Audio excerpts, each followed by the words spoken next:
the All Indiana Podcast Network. This is AC's Conversations. AC's Conversations is about sports, music, TV, movies, and more. Everything and more. Everything is ready to go. That include the latest news and rumors, along with interviews with the biggest names in sports and entertainment. This is AC's Conversations with your host, News 8 Sports Director. The man is the real deal. Let's go to work, fellas. Anthony Calhoun. Coach, it was a heartbreaking loss for this Colts team last night against the Texans. That ended the Colts' chances of making the playoffs. Are done for the season. I want to ask you this morning, though, what's your takeaway from what you saw in last night's game? Yeah, AC, heartbreaking for sure. Disappointing. You listen to those players after the game and Shane Steichen's post-game press conference. You saw, offensively, JT being JT.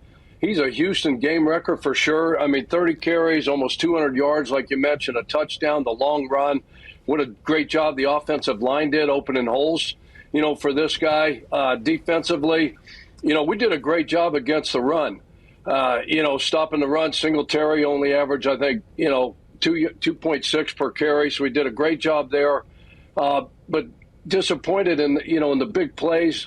Nico Collins kind of had his way. C.J. Stroud, we know what he did in the first game. He was unbelievable again in this one, especially down the stretch. The plays that he made under duress down the stretch. And then special teams wise, we didn't tackle great defensively. We didn't tackle great covering some kicks. And then Matt Gay, he's 3 for 4, but I think a huge miss there in the third quarter, the 57-yarder off the upright, 6-point swing right there. So, disappointing for sure, AC. All right, Coach, listen, there's a lot of talk this morning about Shane Steichen's decision to have quarterback Gardner Minshew pass the ball to a practice squad member. When you think about it, running back and Tyler Goodson on that 4th and 1 play. Goodson could, of course, make the catch. Look, I know you're a fan of Steichen, but give me your thoughts on that huge play and what can Steichen learn from that play and this entire season as he moves forward as a head coach in the NFL?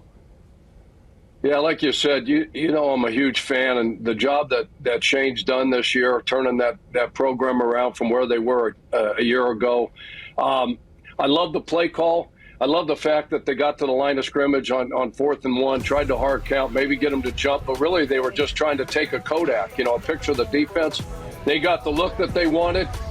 I'm 100%, 1,000% sure that, if Shane didn't trust, Tyler Goodson to go out there and make that play and that critical moment, the throw could have been a little bit better. We heard Garner take ownership on that, and certainly, Goody, took ownership and accountability. He's got to make that play. So, right play call at the right time, and it's just unfortunate that, and it happens all the time in the National Football League, right? It comes down to a couple plays, and this one for sure. Yeah, you mentioned Gardner Minshew. We know it was a tough night for him, the Colts quarterback. Why was it such a difficult night for the QB? Yeah, well, credit, D'Amico Ryans and that defense for the Houston Texans. They're a good defense. They put pressure on Gardner. It seemed like, he was running around and scrambling.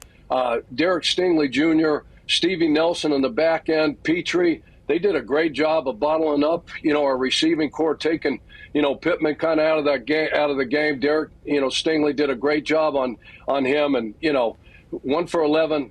On 3rd down, they did a great job of getting off the field. It was, I credit that Houston defense. More than anything. Okay, well, look, next year, we know the deal. Quarterback Anthony Richardson, he will be back. How excited are you to see Richardson along with Jonathan Taylor there in that backfield? Oh, my God. Just think about the success that JT had last night, right? And that's with the quarterback defensively, that is not going to run the football. So we got a small sample size, a quick snapshot of Anthony early in the season, and what a dynamic, runner he is with the football. His arm talent, he's only going to get better and progress throwing the football down the field. So future looks really, really bright with AR back there along with JT and Pittman. Yeah, I cannot wait to next season. It's going to be a lot of fun seeing AR back to work there with Jonathan Taylor as well. I'll get you out of here on this, my friend. I know you have a great relationship with Colts owner Jim Irsay. Now, if you were the Colts owner, how are you feeling about your team heading into this offseason, Coach? Hey, man, I feel great. We swung and hit a home run on Shane Steichen, hit a home run on Anthony Richardson.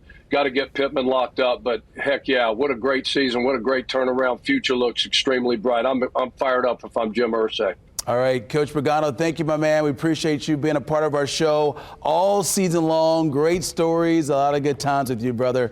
Appreciate you so much. Very great. Man. Hey, very grateful, AC. Love being on with you guys, the entire crew, Wish TV. You guys are the best. Love you, man. Discover more at wishtv.com and when you follow Wish TV on Facebook. Plus, be sure to follow and subscribe to the AC's Conversations podcast and others on the All Indiana Podcast Network. Connect now at allindianapodcastnetwork.com.